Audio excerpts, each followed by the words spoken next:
Leviticus 1. The Lord spoke to Moses from the sacred tent, and gave him instructions for the community of Israel to follow when they offered sacrifices. Sacrifices to please me must be completely burned on the bronze altar. Bulls or rams or goats are the animals to be used for these sacrifices. If the animal is a bull, it must not have anything wrong with it. Lead it to the entrance of the sacred tent, and I will let you know if it is acceptable to me. Lay your hand on its head, and I will accept the animal as a sacrifice for taking away your sins. After the bull is killed in my presence, some priests from Aaron's family will offer its blood to me by splattering it against the four sides of the altar. Skin the bull and cut it up, while the priests pile wood on the altar fire to make it start blazing. Wash the bull's insides and hind legs, so the priests can lay them on the altar with the head, the fat, and the rest of the animal. A priest will then send all of it up in smoke with a smell that pleases me. If you sacrifice a ram or a goat, it must not have anything wrong with it. Lead the animal to the north side of the altar, where it is to be killed in my presence. Then some of the priests will splatter its blood against the four sides of the altar. Cut up the animal and wash its insides and hind legs. A priest will put these parts on the altar with the head, the fat, and the rest of the animal. Then he will send all of it up in smoke with a smell that pleases me. If you offer a bird for this kind of sacrifice, it must be a dove or a pigeon. A priest will take the bird to the bronze altar, where he will wring its neck and put its head on the fire. Then he will drain out its blood on one side of the altar, remove the bird's craw with what is in it, and throw them on the ash heap at the east side of the altar. Finally, he will take the bird by its wings, tear it partially open, and send it up in smoke with a smell that pleases me. Leviticus 2. When you offer sacrifices to give thanks to me, you must use only your finest flour. Put it in a dish, sprinkle olive oil and incense on the flour, and take it to the priests from Aaron's family. One of them will scoop up the incense together with a handful of the flour and oil. Then, to show that the whole offering belongs to me, the priest will lay this part on the bronze altar and send it up in smoke with a smell that pleases me. The rest of this sacrifice is for the priests. It is very holy, because it was offered to me. If you bake bread in an oven for this sacrifice, use only your finest flour, but without any yeast. You may make the flour into a loaf mixed with olive oil, or you may make it into thin wafers and brush them with oil. If you cook bread in a shallow pan for this sacrifice, use only your finest flour. Mix it with olive oil, but do not use any yeast. Then break the bread into small pieces and sprinkle them with oil. If you cook your bread in a pan with a lid on it, you must also use the finest flour mixed with oil. You may prepare sacrifices to give thanks in any of these three ways. Bring your sacrifice to a priest, and he will take it to the bronze altar. Then, to show that the whole offering belongs to me, the priest will lay part of it on the altar and send it up in smoke with a smell that pleases me. The rest of this sacrifice is for the priests. It is very holy, because it was offered to me. Yeast and honey must never be burned on the altar, so don't ever mix either of these in a grain sacrifice. You may offer either of them separately when you present the first part of your harvest to me, but they must never be burned on the altar. Salt is offered when you make an agreement with me, so sprinkle salt on these sacrifices. Freshly cut grain, either roasted or coarsely ground, must be used when you offer the first part of your grain harvest.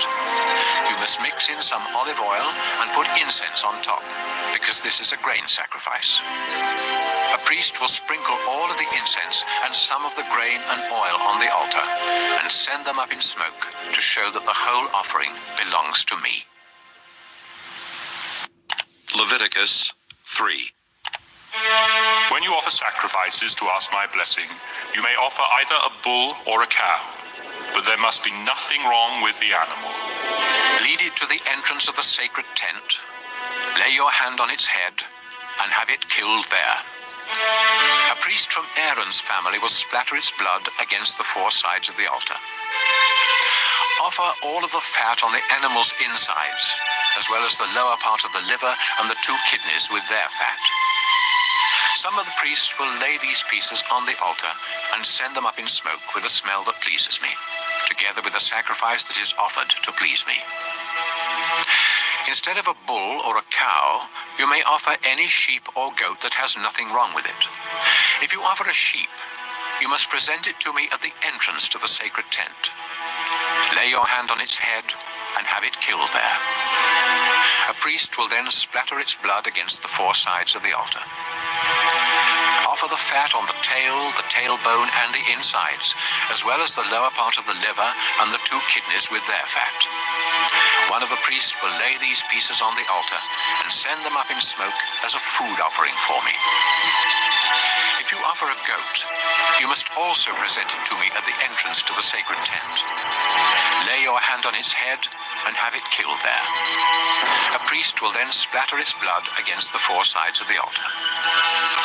Offer all of the fat on the animal's insides, as well as the lower part of the liver and the two kidneys with their fat. One of the priests will put these pieces on the altar and send them up in smoke as a food offering with a smell that pleases me. All fat belongs to me, so you and your descendants must never eat any fat or any blood, not even in the privacy of your own homes. This law will never change. Leviticus 4.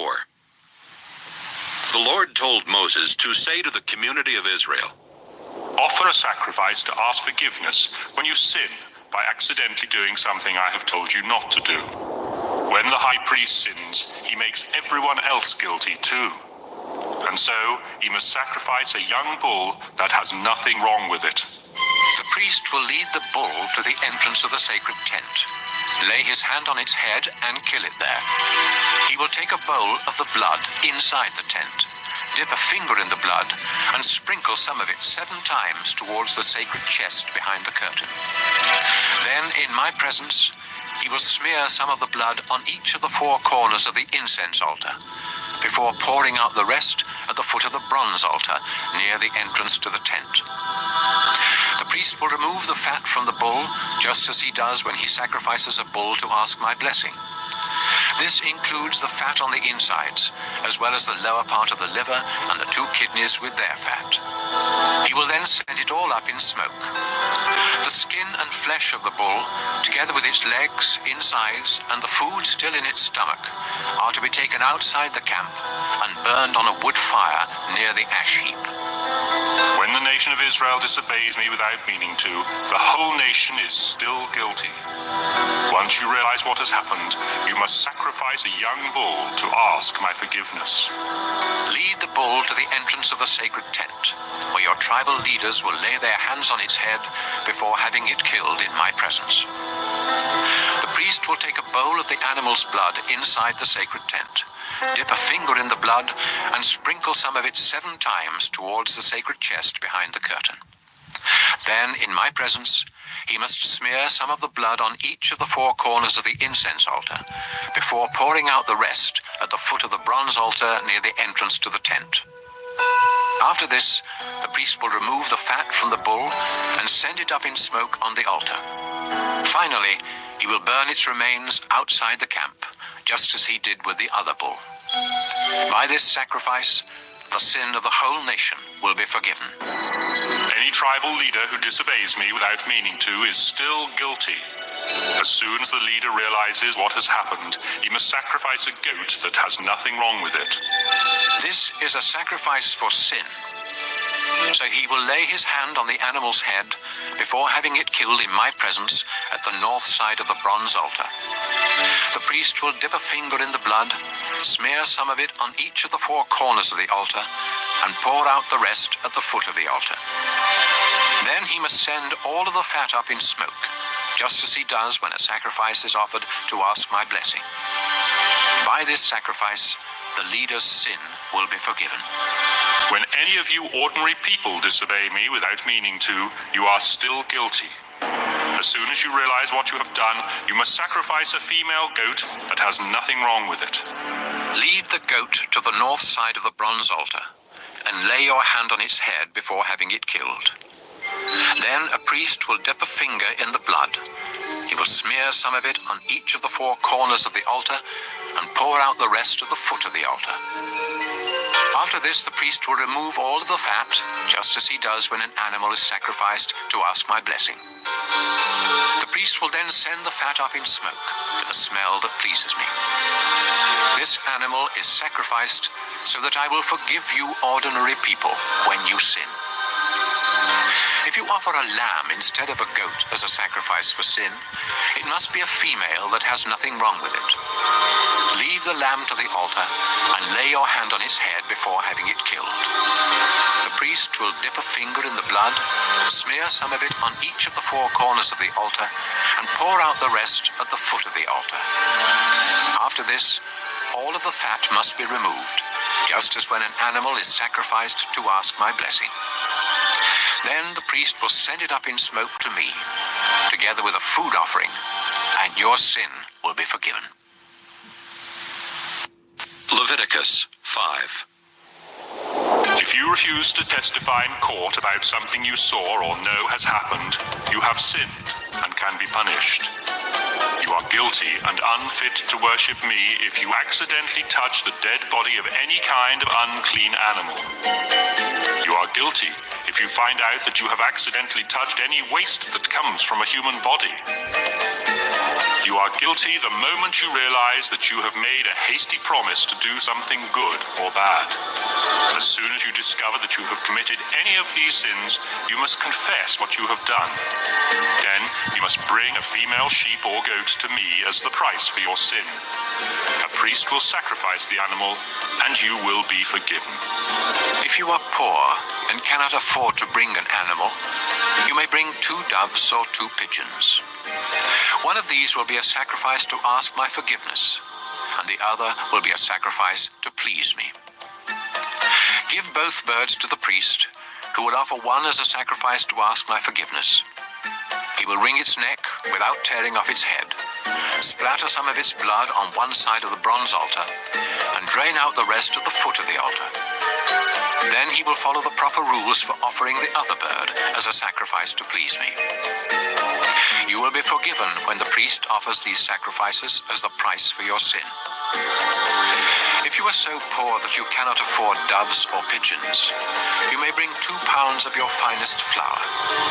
This is a sacrifice to ask my forgiveness. So don't sprinkle olive oil or sweet-smelling incense on it. Give the flour to a priest, who will scoop up a handful and send it up in smoke, together with the other offerings. This is a reminder that all of the flour belongs to me. By offering this sacrifice, the priest pays the price for any of these sins you may have committed. The priest gets the rest of the flour, just as he does with grain sacrifices.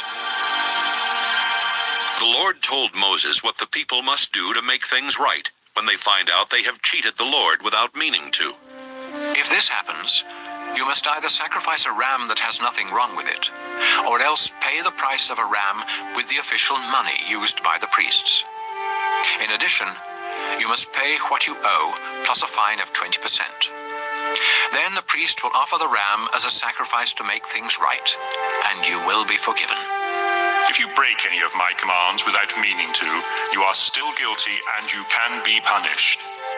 When you realize what you have done, you must either bring to the priest a ram that has nothing wrong with it, or else pay him for one.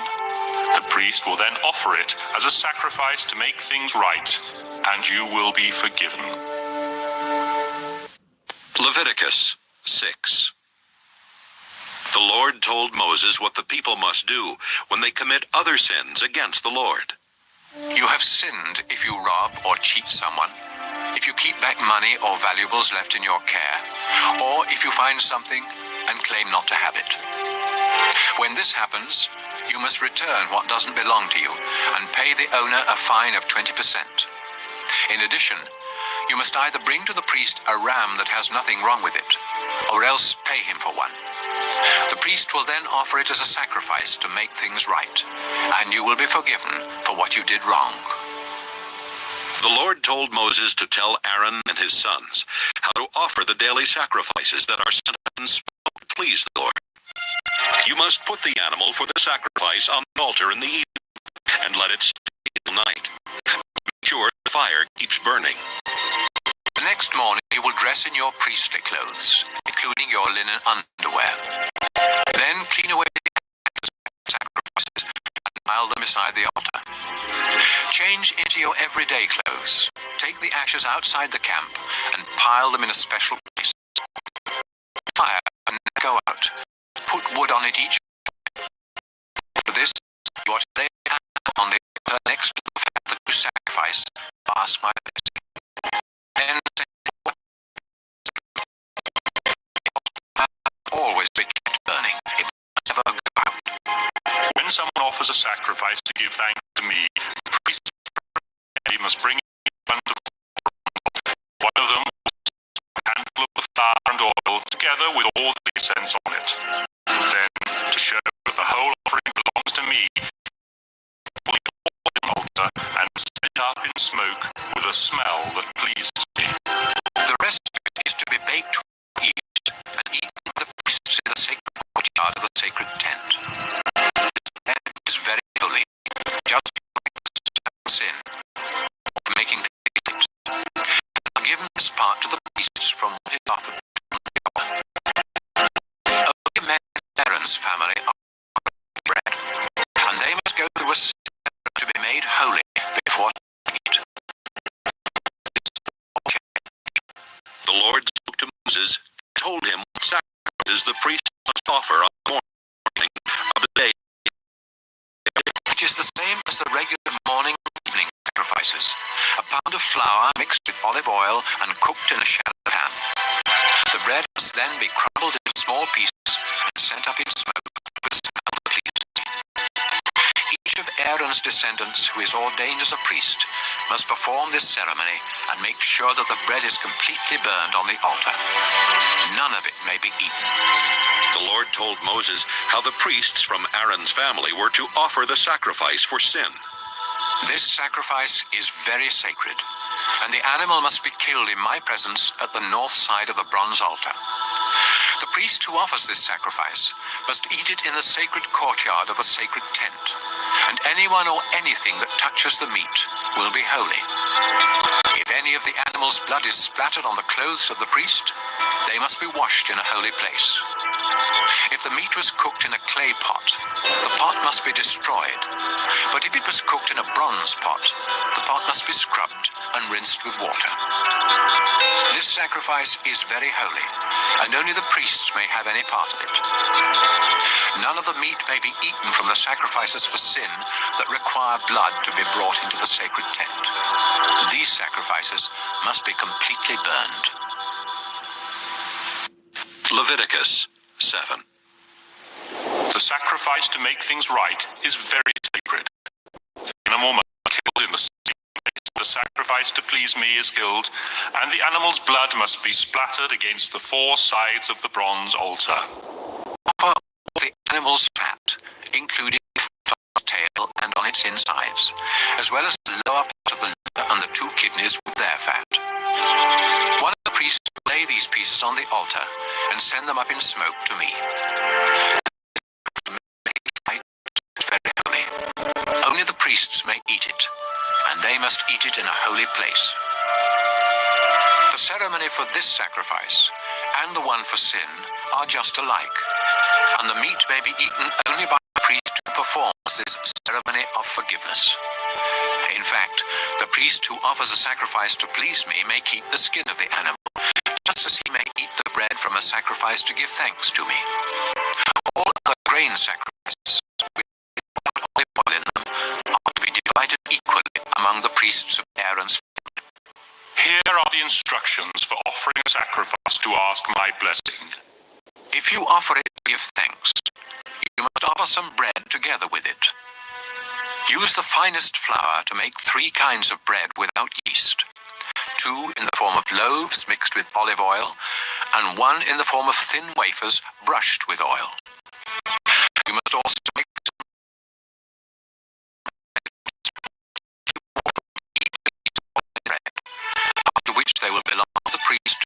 spattered the blood against the bronze altar.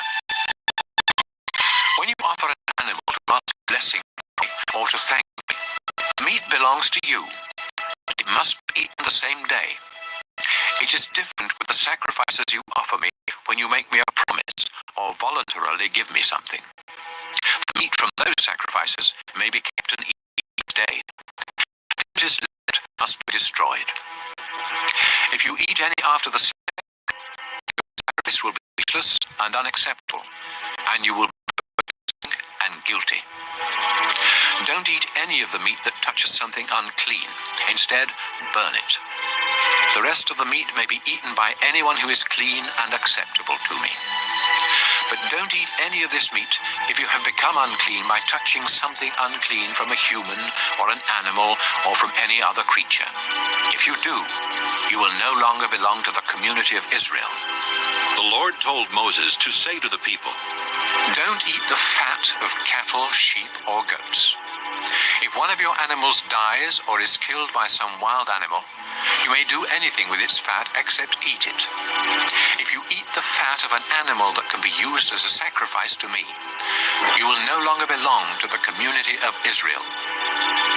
And no matter where you live, you must not eat the blood of any bird or animal, or you will no longer belong to the community of Israel. The Lord also told Moses to say to the people of Israel, If you want to offer a sacrifice to ask my blessing, you must bring the part to be burned and lay it on the bronze altar. But you must first lift up the choice ribs with their fat to show that the offering is dedicated to me. A priest from Aaron's family will then send the fat up in smoke, but the ribs belong to the priests. The upper joint of the right hind leg is for the priest who offers the blood and the fat of the animal. I have decided that the people of Israel must always give the choice ribs and the upper joint of the right hind leg to Aaron's descendants who have been ordained as priests to serve me. This law will never change. I am the Lord.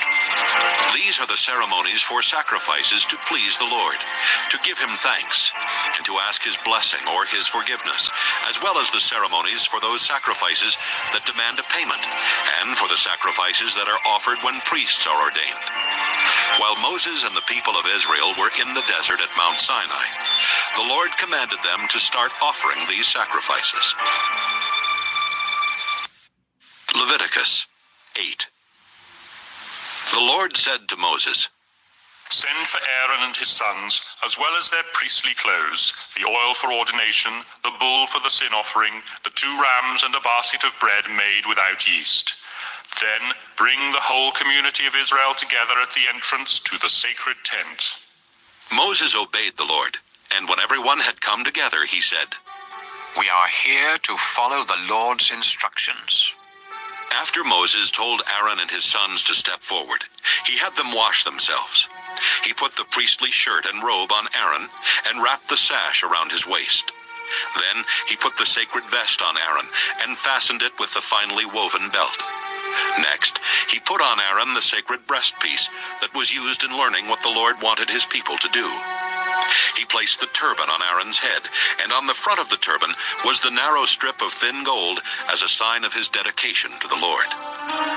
Moses then dedicated the sacred tent and everything in it to the Lord by sprinkling them with some of the oil for ordination.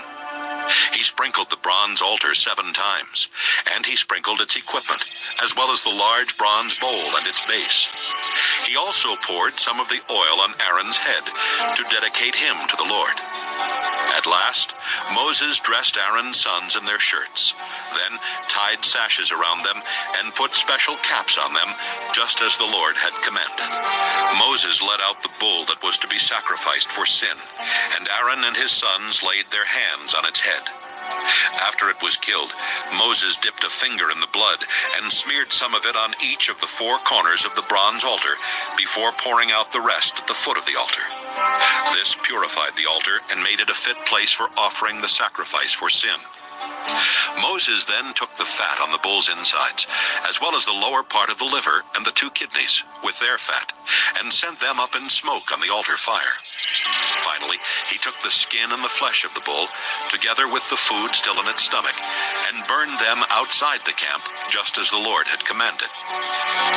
Moses led out the ram for the sacrifice to please the Lord.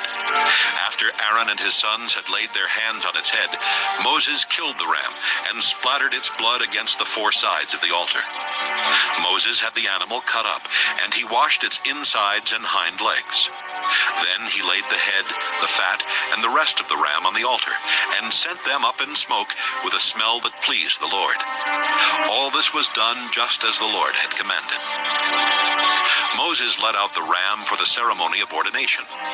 Aaron and his sons laid their hands on its head, and it was killed. Moses smeared some of its blood on Aaron's right earlobe, some on his right thumb, and some on the big toe of his right foot. Moses did the same thing for Aaron's sons, before splattering the rest of the blood against the 4 sides of the altar. He took the animal's fat tail, the fat on its insides, and the lower part of the liver and the 2 kidneys with their fat, and the right hind leg. Then he took from a basket some of each of the 3 kinds of bread that had been made without yeast, and had been dedicated to the Lord. Moses placed the bread on top of the meat, and gave it all to Aaron and his sons, who lifted it up to show that it was dedicated to the Lord.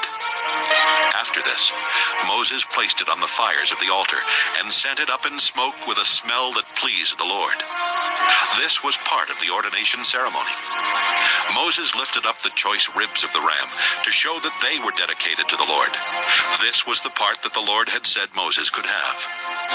Finally, Moses sprinkled the priestly clothes of Aaron and his sons with some of the oil for ordination, and with some of the blood from the altar.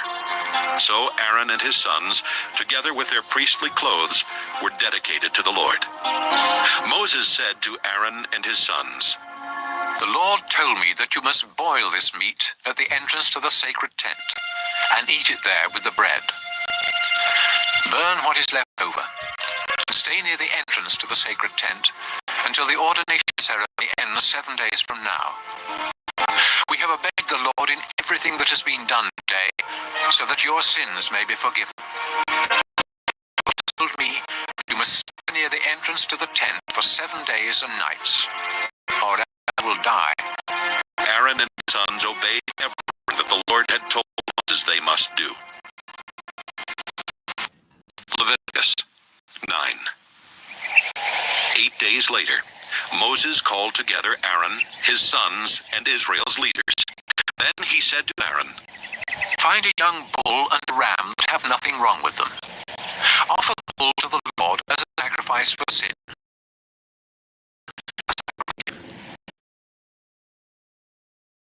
They must offer sacrifices as well. They must offer a goat as a sacrifice for sin, and a bull and a ram as a sacrifice to please the Lord. The bull and the ram must be a year old and have nothing wrong with them. Then the people must offer a bull and a ram as a sacrifice to ask the Lord's blessing, and also a grain sacrifice mixed with oil. Do this because the Lord will appear to you today. After the animals and the grain had been brought to the front of the sacred tent, and the people were standing there in the presence of the Lord, Moses said, The Lord has ordered you to do this, so that he may appear to you in all of his glory. Aaron, step up to the altar and offer the sacrifice to please the Lord. Then offer the sacrifices for the forgiveness of your sins and for the sins of the people, just as commanded. Aaron stepped up to the altar and killed the bull that was to be the sacrifice for his sins. His sons brought him the blood. He dipped a finger in it, smeared some on the 4 corners of the bronze altar, and poured out the rest at its foot. But he sent up in smoke the fat, the kidneys, and the lower part of the liver, just as the Lord commanded Moses. Then Aaron burned the skin outside the tent. After Aaron had killed the ram that was sacrificed to please the Lord, Aaron's sons brought him the blood, and he splattered it against all 4 sides of the altar. They brought him each piece of the animal, including the head, and he burned them all on the altar. He washed the insides and the hind legs, and also set them up in smoke. Next, Next, Aaron sacrificed the goat for the sins of the people, as he had done with the sacrifice for his own sins. And so he burned this sacrifice on the altar in the proper way. He also presented the grain sacrifice, and burned a handful of the flour on the altar as part of the morning sacrifice. At last, he killed the bull and the ram as a sacrifice to ask the Lord's blessing on the people. Aaron's sons brought blood, and he splattered it against the four sides of the altar. His sons placed all the fat, as well as the kidneys and the lower part of the liver, on top of the choice ribs. Then Aaron burned the fat on the altar, and lifted up the ribs and the right hind leg to show that these were dedicated to the Lord. This was as the Lord had instructed Moses. Aaron held out his hand and gave the people his blessing, before coming down from the bronze altar where he had offered the sacrifices.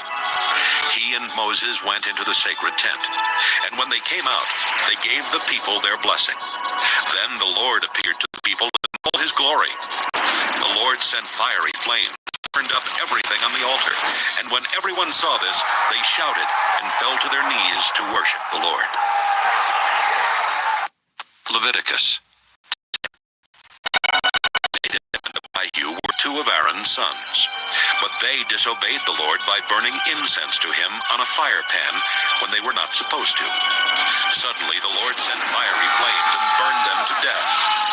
Then Moses told Aaron that this was exactly what the Lord had meant when he said, I demand respect from my priests, and I will be praised by everyone. Aaron was speechless. Moses sent for Mishael and Elzaphan, the two sons of Aaron's uncle Uzziel. Then he told them, Take these two dead relatives of yours outside the camp, far from the entrance to the sacred tent. So they dragged the dead men away by their clothes. Then Moses told Aaron and his other two sons, Eleazar and Ithamar, Don't show your sorrow by messing up your hair and tearing your priestly clothes, or the Lord will get angry. He will kill the three of you and punish everyone else.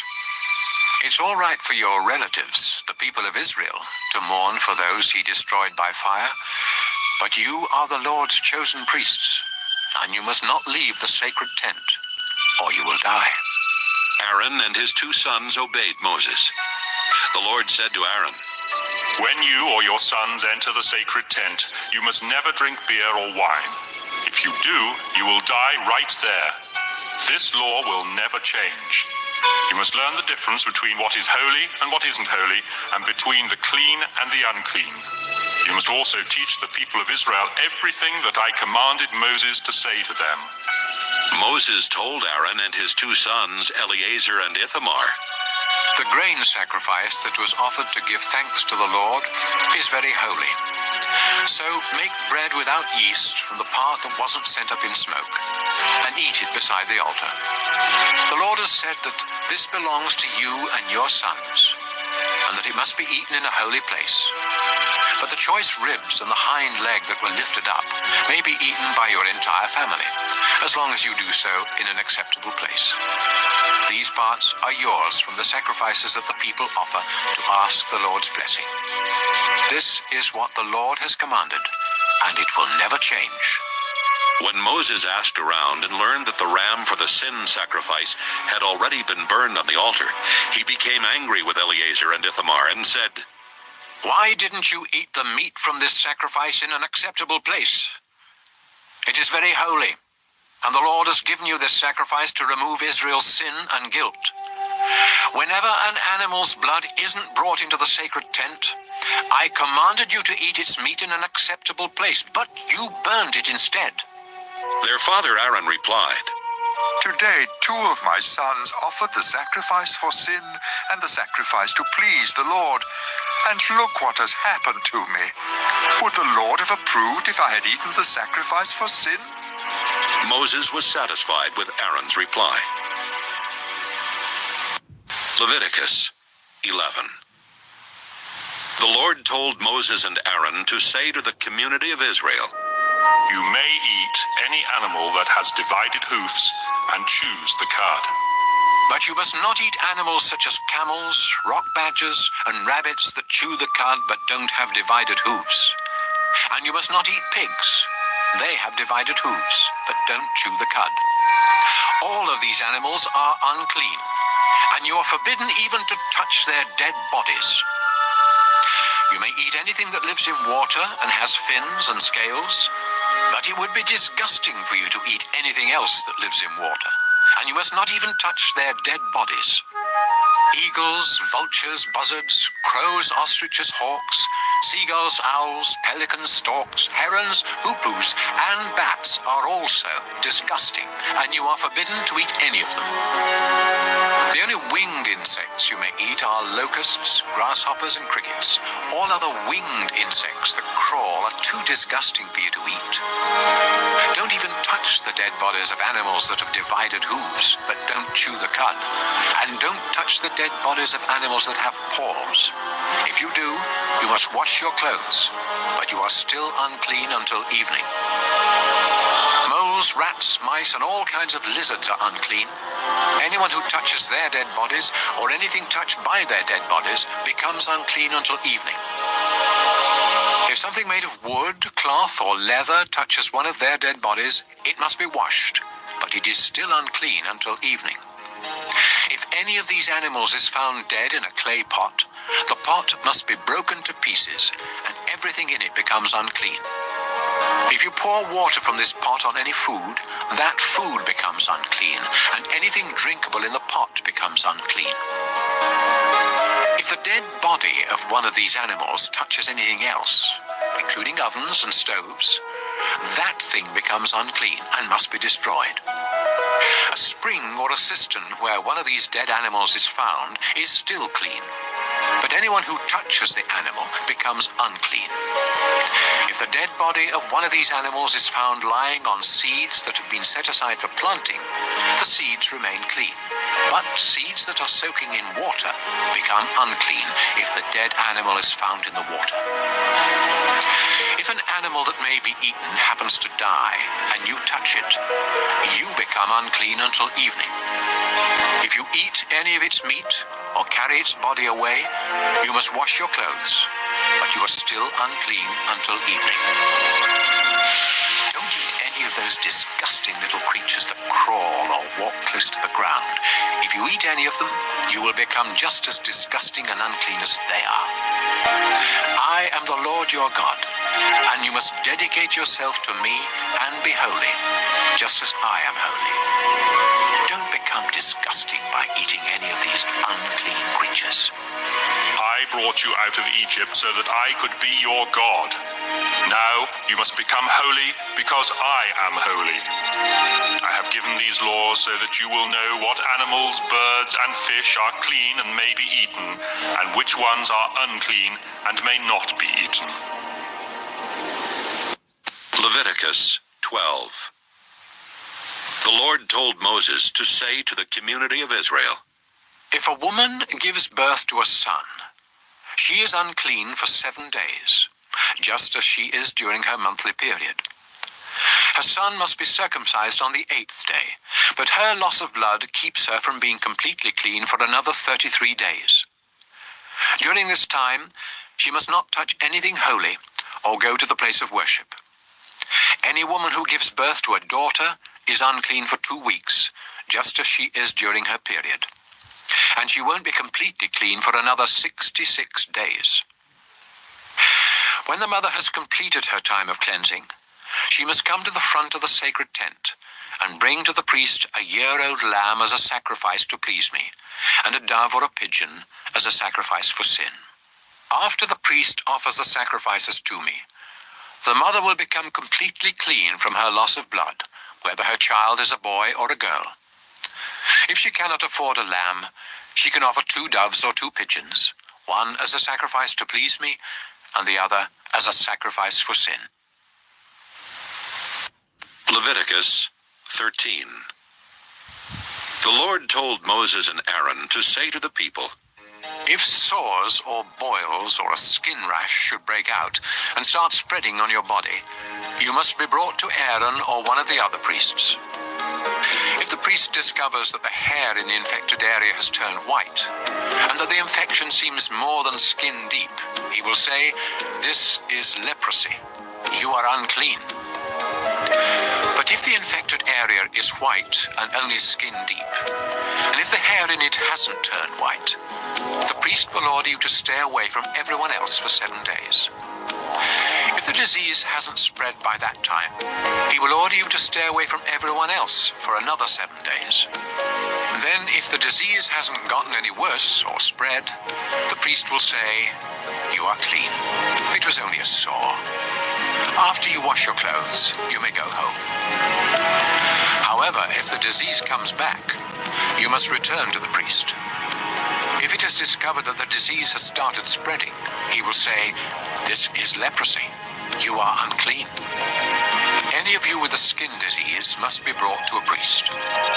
If he discovers that the sore spot is white with pus, and that the hair around it has also turned white, he will say, "This is leprosy. You are unclean and must stay away from everyone else." But if the disease has run its course and only the scar remains, he will say, "You are clean." If the sores come back and turn white with pus, he will say, "This is leprosy. You are unclean." However, if the sores heal and only white spots remain, the priest will say, "You are now clean." If you have a sore that either swells or turns reddish white after it has healed, then you must show it to a priest. If he discovers that the hair in the infected area has turned white, and that the infection seems more than skin deep, he will say, "This is leprosy. You are unclean." But if the white area is only on the surface of the skin and hasn't gotten any worse, and if the hair in it hasn't turned white, he will have you stay away from everyone else for 7 days. If the sore begins spreading during this time, the priest will say, "You are unclean because you have a disease." But if it doesn't spread and only a scar remains, he will say, "You are now clean." If you have a burn that gets infected and turns red or reddish white, a priest must examine it. Then, if he discovers that the hair in the infected area has turned white, and that the infection seems more than skin deep, he will say, "The burn has turned into leprosy, and you are unclean." But if the priest finds that the hair in the infected area hasn't turned white, and that the sore is only skin deep, and it is healing, he will have you stay away from everyone else for 7 days. On the 7th day, the priest will examine you again, and if the infection is spreading, he will say, "This is leprosy. You are unclean." However, if the infection hasn't spread and has begun to heal, and if only a scar remains, he will say, "Only a scar remains from the burn, and you are clean." If you have a sore on your head or chin, it must be examined by a priest. If the infection seems more than skin deep, and the hair in it has thinned out and lost its color, he will say, "This is leprosy. You are unclean." On the other hand, if he discovers that the itchy spot is only skin deep, but that the hair still isn't healthy, he will order you to stay away from everyone else for 7 days. By that time, if the itch hasn't spread, if the hairs seem healthy, and if the itch is only skin deep, you must shave off the hairs around the infection, but not those on it. Then the priest will tell you to stay away from everyone else for another 7 days. By that time, if the itch hasn't spread and seems no more than skin deep, he will say, "You are clean. Now you must wash your clothes." Later, if the itch starts spreading, even though the hair is still healthy, the priest will say, "You are unclean." But if he thinks you are completely well, he will say, "You are clean." If white spots break out on your skin, but the priest discovers that it is only a rash, he will say, "You are clean." If you become bald on any part of your head, you are still clean. But if a priest discovers that a reddish white sore has broken out on the bald spot and looks like leprosy, he will say, "This is leprosy. You are unclean." If you ever have leprosy, you must tear your clothes, leave your hair uncombed, cover the lower part of your face, and go around shouting, "I'm unclean, I'm unclean." As long as you have the disease, you are unclean and must live alone outside the camp. If a greenish or reddish spot appears anywhere on any of your clothing or on anything made of leather, you must let the priest examine the clothing or the leather. He will put it aside for 7 days. And if the mildew has spread in that time, he will say, "This is unclean because the mildew has spread." Then he will burn the clothing or the piece of leather. If the priest discovers that the mildew hasn't spread, he will tell you to wash the clothing or leather and put it aside for another 7 days, after which he will examine it again. If the spot hasn't spread, but is still greenish or reddish, the clothing or leather is unclean and must be burned. But if the spot has faded after being washed, he will tear away the spot. Later, if the spot reappears elsewhere on the clothing or the leather, you must burn it. Even if the spot completely disappears after being washed, it must be washed again before it is clean. These are the rules for deciding if clothing is clean or unclean after a spot appears on it. Leviticus 14.